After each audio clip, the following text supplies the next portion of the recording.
Back to the OTR Pop Quiz with Ayanna Pressley. Question 3. When Barack Obama was a United States Senator, he voted against the nomination of John Roberts to the Supreme Court. The irony is that the Chief Justice Roberts now, who administered the oath of office when Obama became a president. An even greater irony is that Roberts sided with liberals on Obama's signature legislative achievement, which was... The Chief Justice sided with liberals on Obama's signature legislative achievement, which was... Oh my goodness. All I'm thinking about right now is the ACA. That's it. You got it. Don't go any further. Okay. Named after the...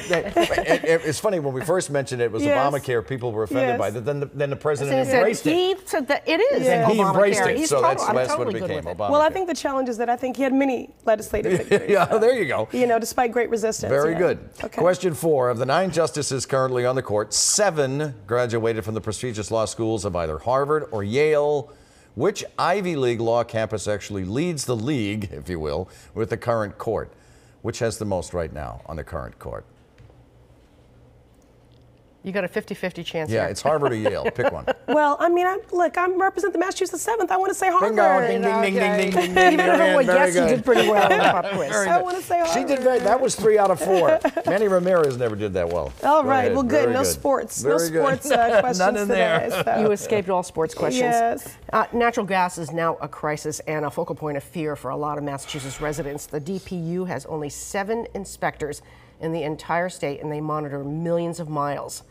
Are mandates needed nationally or here in the state? In terms of inspections? Yes. Absolutely. Right. But what we need to address first and foremost is the national grid lockout. What we need is a skilled workforce. And even when the crisis happened in Lawrence and this workforce, in the midst of great indignities that they're enduring, being locked out simply because they want health care. These are people that are keeping the public safety and the public health, and we won't even, out of our own greed, give them the health care that they deserve to our own peril. Since you're there right now, let me ask you, do you believe it's time for government to step in? With the national grid lockout? To end that lockout? Yes.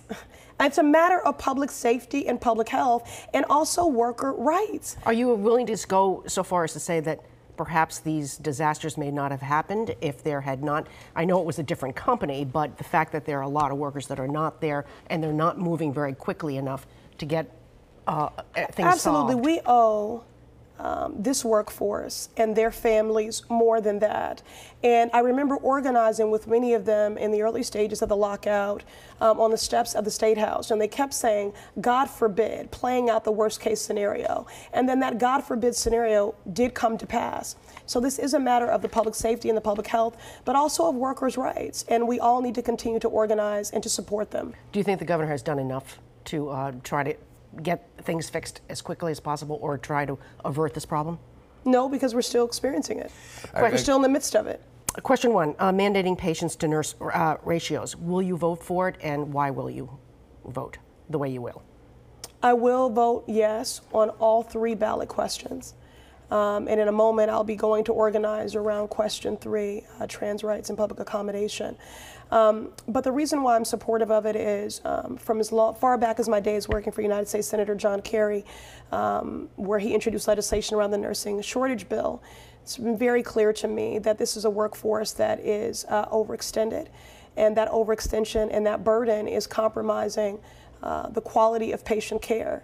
And so in prioritizing patient care and being sensitive to how overburdened this workforce is, I do support the question, but I do want to say ballot questions are very challenging in addressing really nuanced issues.